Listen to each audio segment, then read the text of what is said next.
안녕하세요. 저는 최근에 첫 애를 출산한 애기 엄마입니다. 지금 저는 산후조리원에서 몸조리하고 집으로 온 지 얼마 되지 않았어요.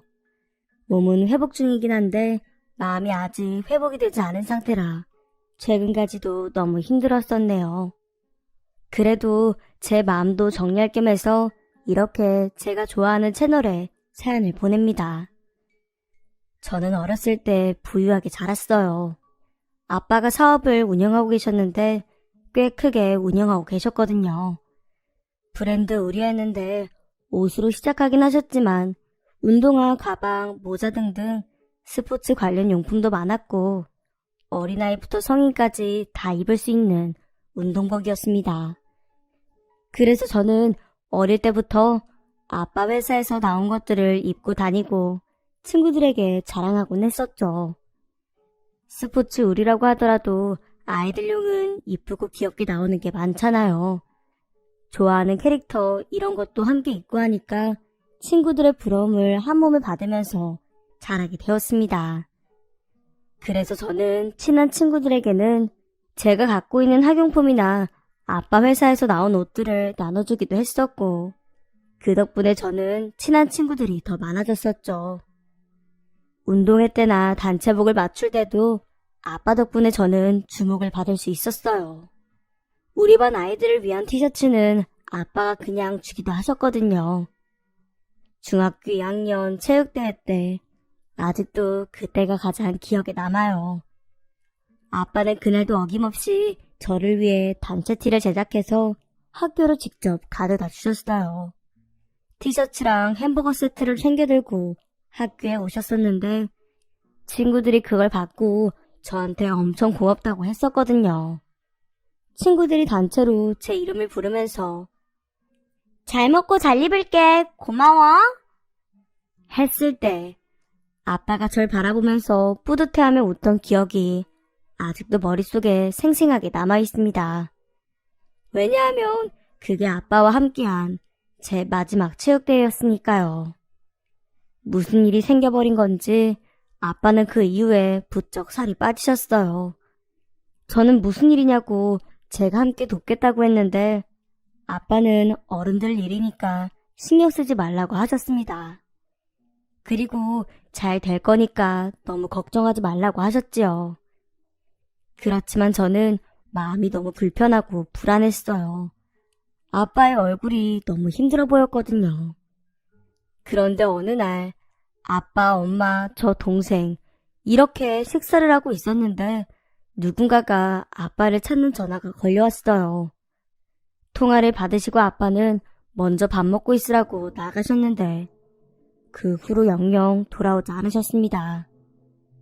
그날 아빠는 누군가에게 이야기를 전해 듣고 나가서는 갑자기 혈압이 올라 쓰러지셨고 바로 구급차를 타고 병원에 갔지만 소용이 없었다고 하더라고요. 엄마와 저와 동생은 인사도 제대로 하지 못하고 아빠와 이별하게 되어 너무 힘들었었고 정말 허무했어요. 그런데 힘든 일은 그게 시작이었습니다. 아빠의 회사가 부도가 나면서 채권자들은 저희 집으로 몰려왔고 집안 곳곳에 온갖 딱지들을 붙이더군요. 집도 경매에 넘어갔고요. 그래서 저희 집은 49평짜리 아파트에서 8평짜리 반지하 월세 신세가 되었습니다.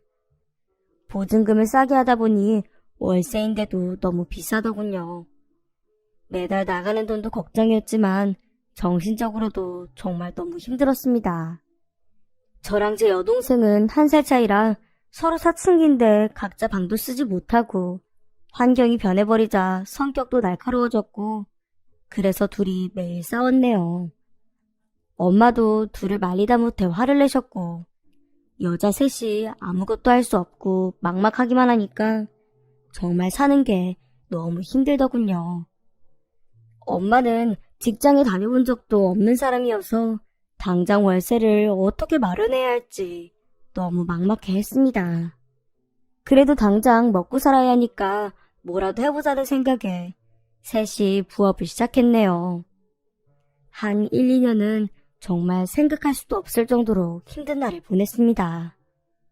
원래 제 꿈은 미술을 전공해 그림을 그리는 것이었기 때문에 고등학교를 예고로 가는 것을 생각하고 있었는데 학비가 비싼 예고는 꿈도 꿀 수가 없었네요. 그래서 저는 결국 예고 진학을 포기하고 취업을 위해 상고로 진학했습니다. 그리고 고등학생 때부터는 아르바이트를 써주는 곳이 생겨서 그때부터 아르바이트를 하면서 생계를 이어나갔지요.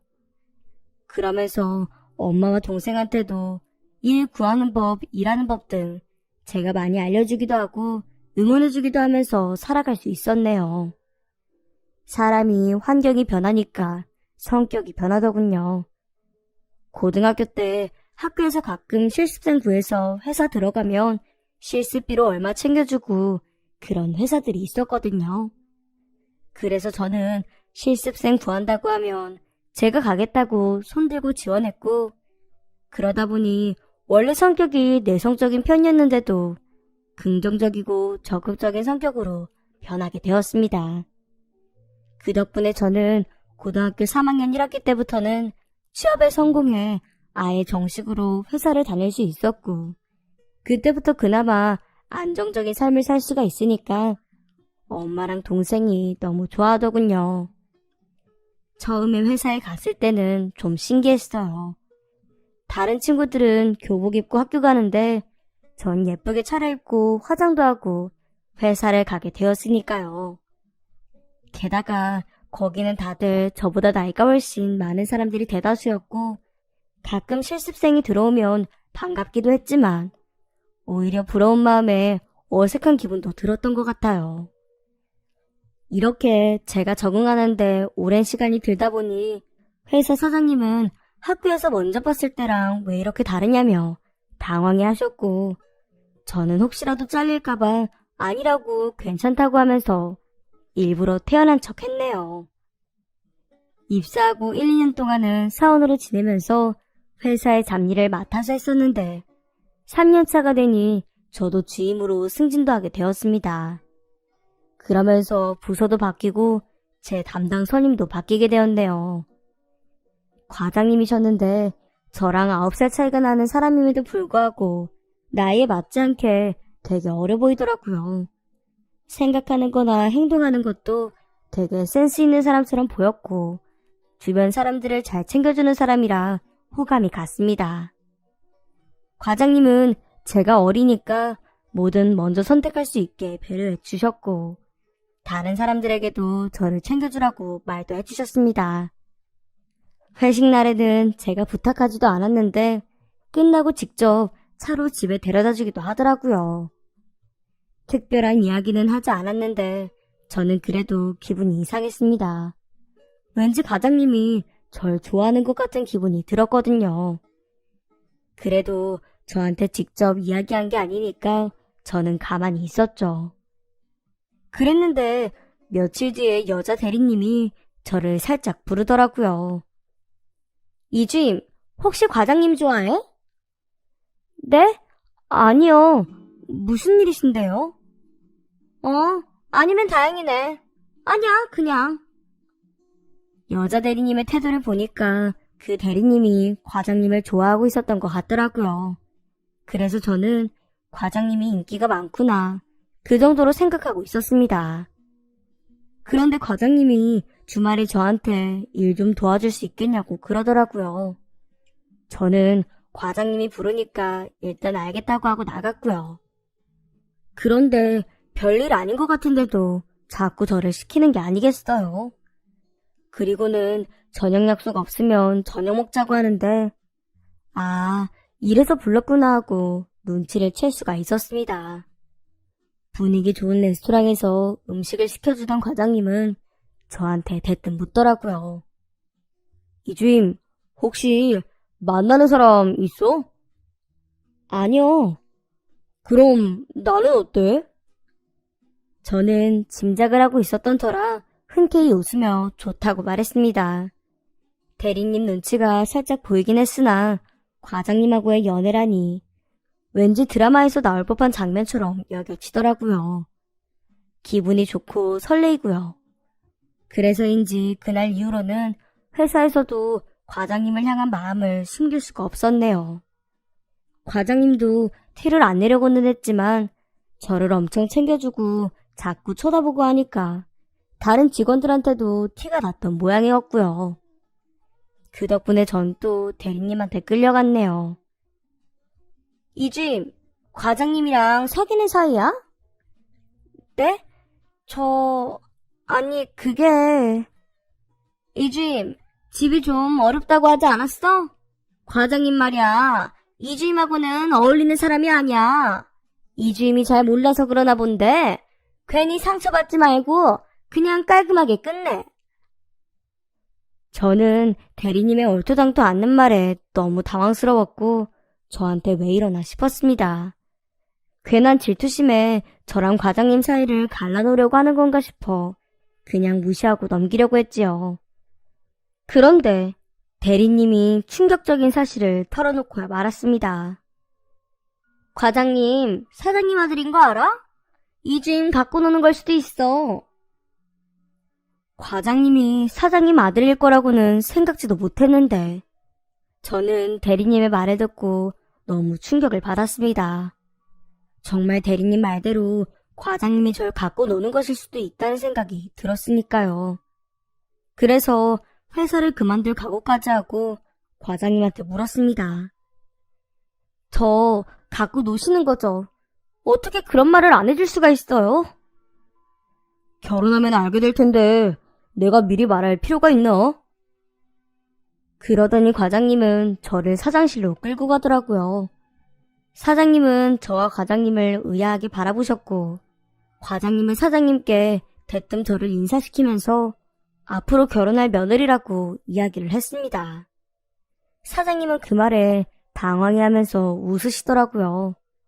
그 반응에 저도 어떤 반응을 해야 할지 머쓱한 마음에 인사를 하고 나갔지요. 그날 이후로 사장님께서는 저와 과장님을 부르셨고 차도 마시면서 이야기를 나눴습니다. 사장님께서는 기왕이면 결혼 생각한 김에 빨리 결혼하는 게 좋지 않겠냐면서 상견례 날짜를 잡으라고 하시더라고요.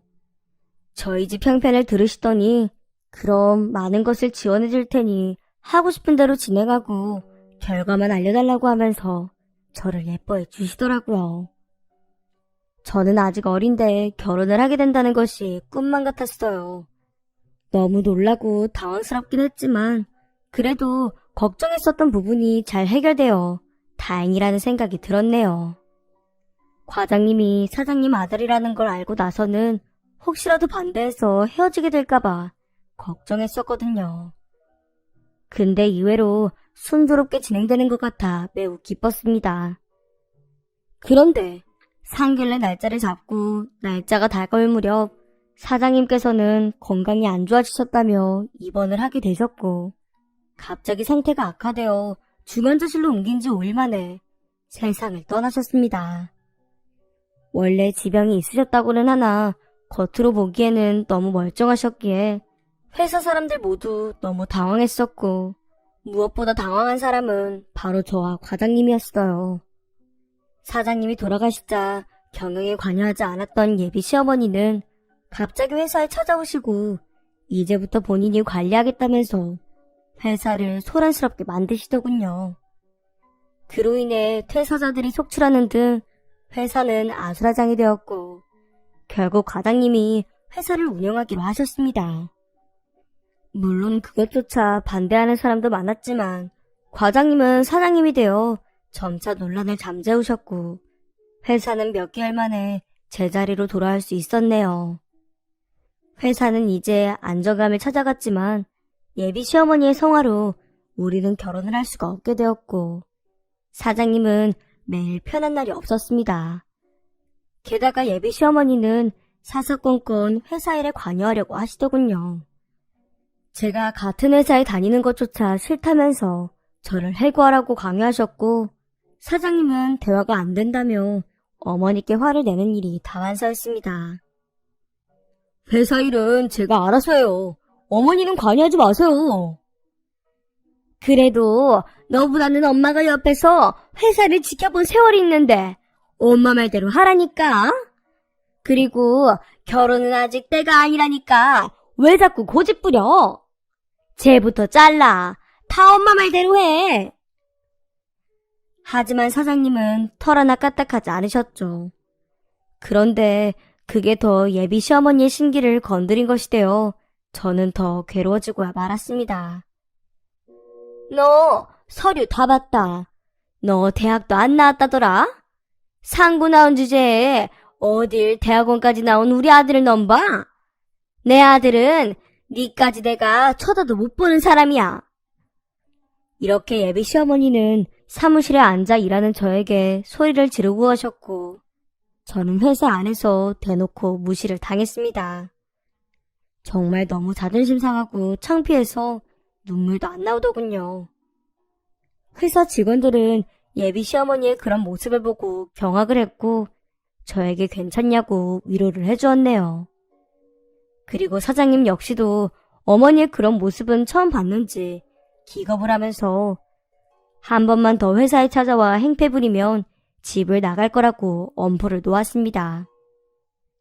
그날 이후로 예비 시어머니는 저를 몰래 부르더군요. 점심시간에 전화해서는 회사 앞 카페로 나오라고 하면서 봉투를 건넨 적도 있었어요. 너 형편도 안 좋다며. 제발 이거 먹고 떨어져. 난 너 같은 애들 딱질색이야. 돈 없고 배운 것 없고 개념 없는 애들 말이야. 저는 너무 기가 막혔지만 카페에 앉아 핸드폰에서 녹음을 켜두었기 때문에 그런 악담을 듣고도 견딜 수 있었습니다. 그리고 예비 시어머니가 간 후에는 사장님을 불러 녹음 내용을 고스란히 들려주었어요. 기겁한 사장님은 난리를 치며 자신의 어머니에게 화를 냈고요. 그랬더니 이제 저한테 말하는 건 안 통한다고 생각했는지 저의 엄마와 동생한테까지 찾아갔더군요. 어려운 형편의 애를 키우셨으면 잘 입고 잘 먹이진 못해도 주제 파근하게 가르치셨어야 했는데 도대체 뭘 가르치신 건지 모르겠네요. 그냥 지멋대로 자라게 냅두셨나 보죠? 근데요, 저는 우리 아들을 너무 곱게 키워서 그렇게 막 키운 딸을 며느리로 맞이할 생각이 전혀 없습니다. 그러니까 제발 좀 우리 아들한테서 떨어지라고 해주세요.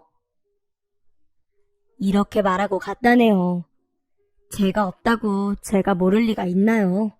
제 동생 역시도 예비 시어머니의 그 악담을 고스란히 다 녹음해서 저에게 전송해 주었고 전 또 이걸 사장님께 들려드렸습니다. 사장님은 저희 엄마와 동생에게 너무 미안하다면서 한우 한 상자와 과일 바구니를 들고 저희 집에 찾아갔지요. 제 어머니 때문에 심려 끼쳐드려서 정말 죄송합니다. 결혼식은 어머니 없이 진행하는 걸로 하고 날짜는 조율해서 잡아보는 게 어떨런지요. 제 동생과 엄마도 처음엔 예비 시어머니 때문에 학을 떼고 반대했지만 막상 사장님을 보고 나니까 기분이 풀리셨는지 흔쾌히 결혼 허락도 해주시더군요. 그렇게 저와 사장님은 시어머니 없이 결혼 준비를 시작했습니다. 그리고 결혼식 2주 전에 사장님은 어머니께 청첩장을 드렸지요. 전 얘 없으면 안 되니까 결혼할 거예요. 엄마가 안 오셔도 그대로 진행할 거니까 알아서 하세요. 사장님이 고집을 부리니 예비 시어머니는 그제야 결혼을 허락해 주셨고 다행인지 불행인지 저는 무사히 결혼식을 마쳤고 마침내 막장 10월드 인생이 펼쳐졌습니다. 시어머니는 시도 때도 없이 전화해서 저한테 이렇게 말을 하셨네요. 너 어차피 배운 것도 없고 할 줄 아는 것도 없을 텐데 그 회사에서 이제 그만 민폐 끼치고 나한테 살림이나 배우거라. 시어머니가 저를 무시하고 악담을 하니까 다들 저한테 어떻게 견디냐고 묻더라고요. 근데 저는 그냥 한 귀로 듣고 한 귀로 흘립니다. 물론 회사도 그만두지 않았죠. 남편도 그랬어요. 그냥 무시하라고요. 그리고 정말 중요한 일이 있으면 남편이 알아서 이야기해 줄 테니 걱정하지 말라고 하더군요. 그런데 그게 쉽나요? 자꾸 생각하게 되고 걱정하게 되고 무시하고 안 들으려고 해도 습관이 안 돼서 그런지 쉽지는 않은 일이었지요. 그렇게 결국 결혼한 지 3개월 만에 뱃속에 들어선 우리의 첫애와 이별을 해야 했습니다. 그날 저는 펑펑 울었고 남편은 그 사실을 알고 나서는 어머니께 화를 냈어요. 어머니, 이럴 거면 며느리한테 전화하지 마세요. 하루 한 번씩 전화해서 무슨 짓이에요, 진짜.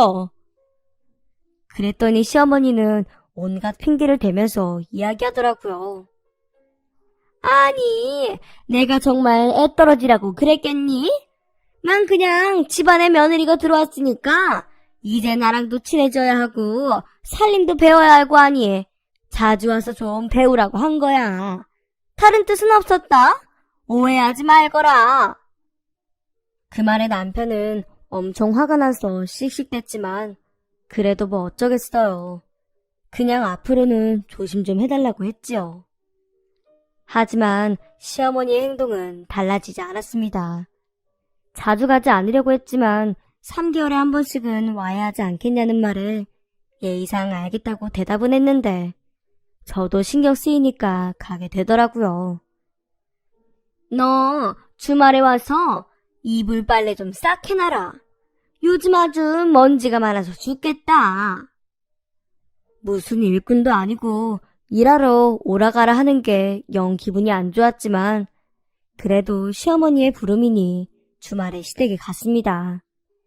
남편은 일 때문에 못 간다고 해서 제가 간단하게 도와드리고 오겠다고 하고 시댁으로 향했죠. 가면서 연세가 있으신 어머니 혼자서 세탁기 돌리고 옥상에 가서 널고 오는 게 힘드시니 저한테 맡기나 보다 생각했는데 막상 가니 분위기가 심상치 않았습니다. 어머니, 세탁기에 이불이 안 들어가나요? 아니, 왜 이불 빨래를 하는데 세탁기를 쓰니? 이불 빨래는 더운 물, 찬물 밟아가며 하는 거다. 그러더니 욕조에 뜨거운 물을 받아 넣으시더라고요. 좀 담가놨다가 조물조물 받는 것까지는 괜찮았습니다. 그런데 찬물은 정말 힘들더군요. 뜨거운 물은 식었을 때 밟으니 상관없었는데 찬물을 밟으니까 온몸이 시린 기분이더라고요. 그런데도 시어머니는 화장실에 한 번씩 들어와서는 잔소리를 하고 가셨네요. 저는 하다가 도저히 안 되겠어서 남편에게 도움을 요청했고 일 때문에 지방에 갔다 올라오던 남편은 일단 하지 말고 가만히 있으라고 말했어요.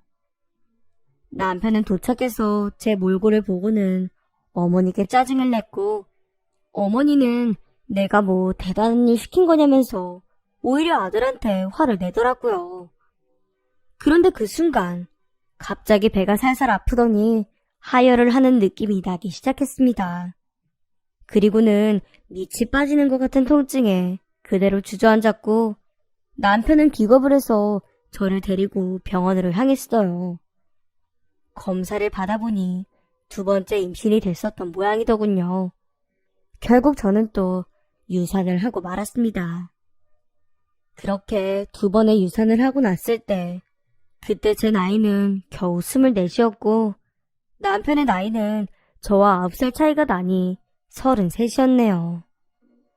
그렇게 2번씩이나 유산을 해서 그런지 그 후로는 임신이 되지 않았습니다. 제가 나이가 어리니까 그래도 금방 또 생길 줄 알았는데 임신이 쉽게 되는 게 아니더군요.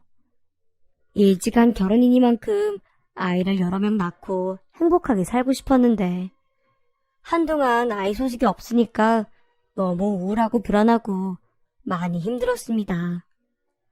제가 힘들어하는 모습을 보니 남편도 너무 안쓰러워했고요. 그러자 이번에는 시어머니가 임신이 안 된다고 구박을 하더라고요. 네가 건강관리를 제대로 못하니까 애가 안 들어서는 거 아니겠니? 운동도 열심히 하고 잘 먹고 잘 자고 해야 애가 들어서는 거야. 그니까 주말엔 운동 겸 우리 집 와서 커튼 좀 빨고 내 옷들도 예쁘게 다려놓고 해라. 난 이제 나이가 먹어서 그런 거 하려니까 아주 귀찮다. 넌 젊으니까 빠릿빠릿하게 할 수 있지? 뭐라도 좀 챙겨주면서 이야기해도 시원찮을 판에 시어머니는 항상 구박하고 부려먹기만 하셨습니다. 시어머니의 행동은 아무리 이해하려고 해도 이해할 수 없는 부분이 많더라고요. 그래도 남편은 우리 엄마가 말은 그렇게 해도 자꾸 연락하고 하는 건 너랑 친해지고 싶고 챙겨주고 싶고 그래서 그런 거야. 그러니까 너무 스트레스 받지 말고 이상한 말이다 싶으면 알아서 한 귀로 흘려들어. 라고 이야기했습니다. 뭐 어쩌겠어요. 맞아요. 그래도 시어머니도 한 식구인데 계속 미워할 수 있나요? 제가 알아서 걸러듣고 이해하려고 했었죠. 처음엔 진짜 못 살겠다 싶었는데 사람이라는 게 참 신기하게도 이상하게 생각되는 부분들도 적응이 되긴 되나 봐요. 잔소리 듣고 헛소리 듣는 것도 내성이 생겨서 그런지 어떨 땐 괜찮기도 했네요. 제 몸 제가 챙겨야지 어쩌겠어요. 저는 회사 일을 핑계로 남편과 몸보신도 하고 주말엔 아예 외곽으로 나가 푹 쉬고 오고 했습니다. 그렇게 마음을 편하게 가졌더니 드디어 5년 만에 다시 임신을 하게 되었죠. 남편과 저는 이번에는 절대 아이를 잃지 않으리라 다짐에 다짐을 했었네요. 남편은 저한테 이렇게 말했어요. 엄마가 불러도 웬만하면 가지 마. 어떻게 그래. 내가 뒤처리는 알아서 할 테니까 이 핑계 저 핑계 대고 잘 빠져나가 봐. 하지만 시어머니는 제가 전화도 피하고 잘 가려고 하지 않자 1시간에 한 번꼴로 전화해서 시시콜콜한 얘기들을 하시기 시작하셨습니다. 와서 반찬이나 해주고 가. 요즘 영 입맛이 없네. 네, 어머니. 그럼 제가 택배로 보내드릴게요. 택배는 무슨 택배야? 상하면 어떡하려고? 그냥 와서 주고 가면 될 것을 왜 이리 유난스럽게 구니?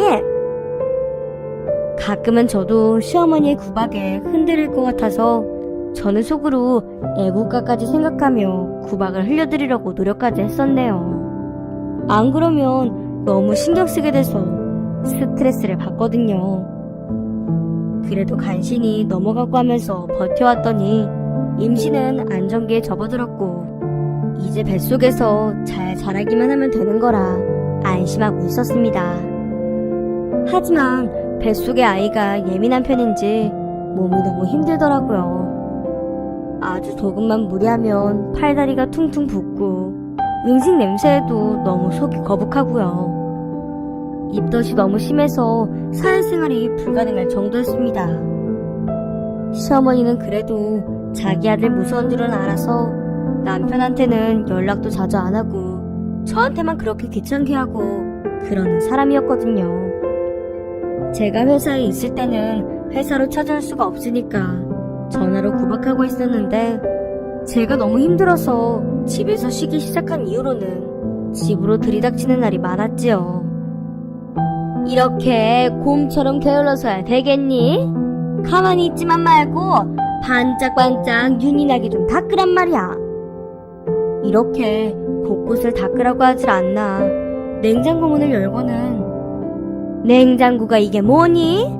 정리 좀 깔끔하게 하고, 이렇게 잔소리를 하곤 했답니다. 시어머니 잔소리만 들으면 시어머니가 엄청난 살림꾼이구나 하시겠지만 저희 시어머니도 살림 잘 못해요. 그냥 말로만 그러는 거지 집안이 엄청 깔끔하고 그렇지도 않습니다. 그래서 저는 몸조리 겸 잔소리도 피할 겸 종종 친정에 가곤 했네요. 그럼 시어머니는 또 친정 가 있는다고 구박을 했지요. 이제 결혼했으면 우리 집 사람인데 너는 거기 가서 그렇게 있으면 어떡하니? 우리 집으로 와서 쉬어. 너 이제 나 불편해하지도 않잖아. 어머니가 자꾸 이거 해라 저거 해라 시키시잖아요. 저 몸이 무겁고 힘들어서 어머니가 시켜도 못해요. 내가 뭐 무리 가는 거 시키니? 다 살짝살짝 움직이는 거 시키는 거 아니야. 아무튼 남의 집 가서 그러지 말고 일로 건너와라. 하지만 저는 시어머니의 구박을 들은 채도 안 했습니다. 그런데 시어머니가 아주 진상을 피우는 일이 생기고야 말았네요. 시아버지 제삿날 시어머니는 전날부터 와서 제사 음식 같이 하자며 난리를 치셨어요. 근데 저는 그때까지만 해도 입덧이 심했는데 어떻게 음식을 하나요? 그래서 못 간다고 말씀드렸죠. 그랬더니 난리 하시더라고요.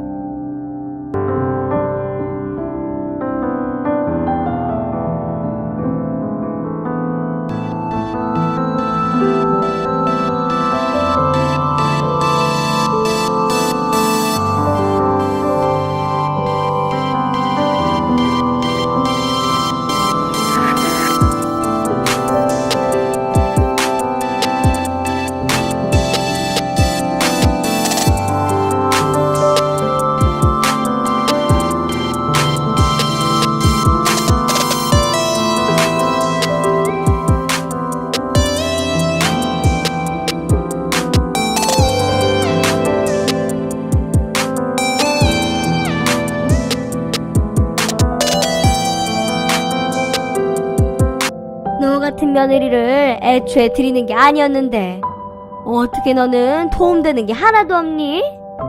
얼마나 대단한 애를 낳으려고 그렇게 유난을 떠는지 모르겠구나. 아주 대통령으로 못 키우기만 해봐. 내가 네 머리털을 다 뽑아버릴 테니까.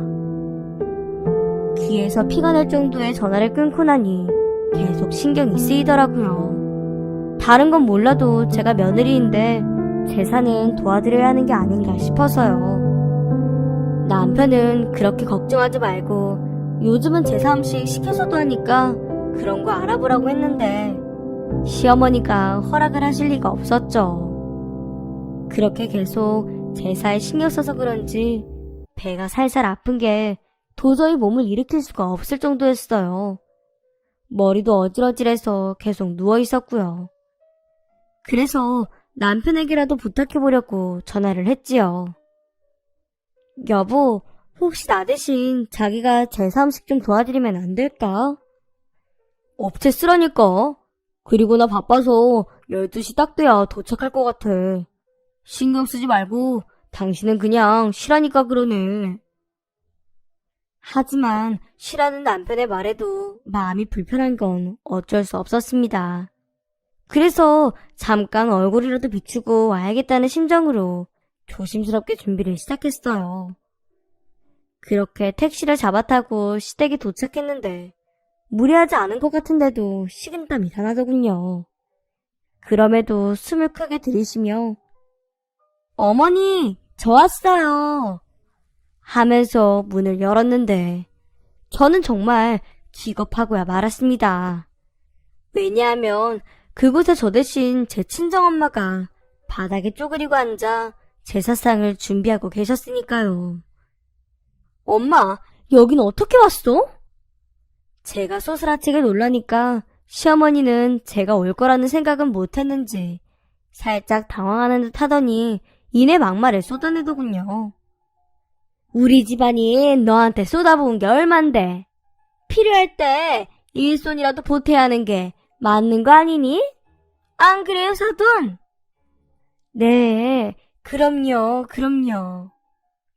저희 엄마는 이마에 맺힌 땀을 닦으며 사람 좋은 미소로 저희 시어머니를 대하고 있었고 시어머니는 상전이나 되는 듯하게 저희 엄마를 부려먹더군요. 제가 너무 화가 나서 뭐라고 하려니까 엄마는 저를 뜯어 말렸어요.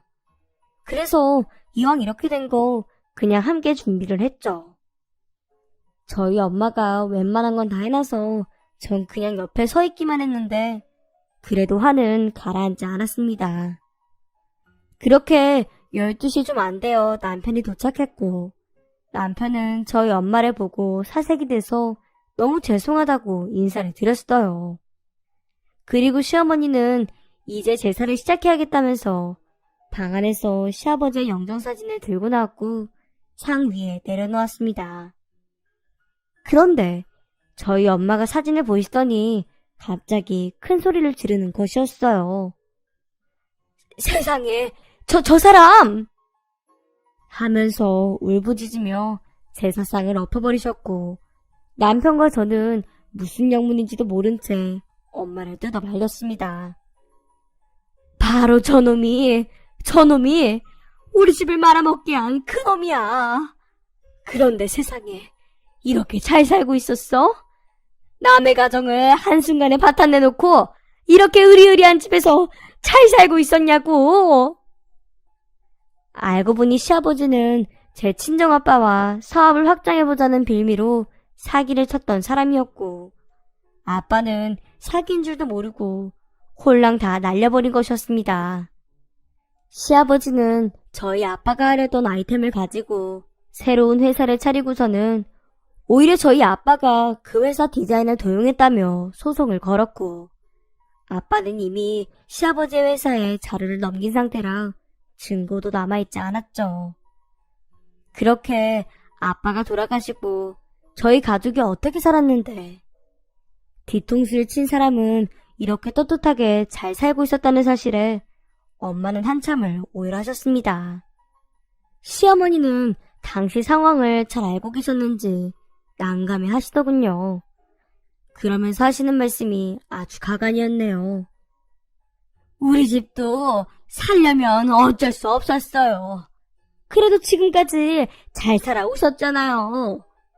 이럴 운명이었는지 제가 되도 않는 며느리들에다 이렇게 고생하는 거 아니겠어요? 돈 달라 소리 안 하고 잘 살고 있잖아요. 그러니까 지난 일 들춰봐야 뭐합니까? 다 지나간 일인데 사돈이 이제 이해를 해주세요. 하지만 시아버지가 어떻게 이런 사업인지 알게 된 남편은 경악을 했고, 쓰러져 있는 엄마를 일으켜 세우며 죄송하다고 연신 사과를 했습니다. 자식된 도리로 제가 다 사과드릴게요. 장모님, 정말 죄송합니다. 그동안 얼마나 고생이 많으셨어요. 남편이 저희 엄마의 손을 잡고 죄송하다고 사과를 하니 저희 엄마는 마지못해 그 손을 부여잡고 눈물을 흘리셨고, 남편은 빨리 장모님께 사과드리라며 어머니를 향해 소리를 질렀습니다. 자식에게 꾸벅 죽는 시어머니라 그 말을 듣긴 하더군요. 결국 시어머니는 무릎을 꿇고 저희 모녀를 향해 싹싹 빌었습니다. 비록 진심을 담은 사과는 아닌 듯 했지만 친정엄마는 알겠다며 일단 일어나라고 하셨고, 시어머니는 머쓱해 하셨네요. 그날 이후로 저와 저희 엄마는 시댁에서의 위치가 뒤바뀌게 되어 큰 소리 칠 수 있는 상황이 되었어요. 남편은 시어머니한테 돈을 받아내 많지는 않지만 그동안의 보상이라고 생각하시고 쓰시는데 보태라며 몇 억을 건네주었고, 그 덕분에 저희 친정엄마는 동생과 조금 더 나은 집으로 이사를 갈 수 있었습니다. 그리고 남편은 그동안 모르고 살았는데 자기 부모에게 너무 실망을 했다며 시어머니에게 앞으로 특별한 일 아니면 연락하지 않았으면 좋겠다고 통보했어요. 시어머니는 그 말에 난리법석을 떨었지만 남편의 마음은 쉽게 풀리지 않았지요. 지금 저는 첫 애를 낳고 몸조리를 잘하고 있습니다. 산후조리원에서 몸조리하고 집으로 온 지 얼마 되지 않은 터라 아직 일상생활을 하기엔 불편함이 있긴 해요. 그런데 제가 아들을 떡하니 낳아놓으니 시어머니가 너무 좋아하시면서 매일 보고 싶어 하시기도 하고, 저질러 놓은 일도 있어서 그러신 건지 요즘 남편이 출근하는 시간에 맞춰 저희 집으로 출근을 하신답니다. 그래서 빨래매 청소도 해주시고 반찬도 해놓고 가시곤 하네요. 그리고 남편이 시어머니를 싫어하니 남편 퇴근 시간 되면 가시고요. 그 덕에 요새는 아주 편하게 살고 있습니다. 이 생활이 얼마나 갈진 모르겠는데 일단은 지금 이 순간을 즐기려고요. 친정엄마도 그날 이후로 너무 힘들어하셨는데 제가 애 낳고 시어머니한테 나름 공주대접 받고 사니까 마음이 좀 풀리신 것 같아요. 그동안 받아왔던 서름 이번 기회에 싹 풀어보렵니다. 그래서 저 요즘은 시어머니한테 큰소리 땅땅 치고 있네요. 아니 어머니, 음식이 뭐 맛이 이래요? 더 맛있게 해주세요. 그리고 어머니, 여기 먼지 있잖아요. 우리 대통령한테 저 먼지 마시게 할 거예요. 어머니 이러시면 이제 저희 집 못 오세요. 제발 제가 거슬리지 않게 좀 해주세요. 저 이 집 아들 낳았잖아요. 하면서 말이죠.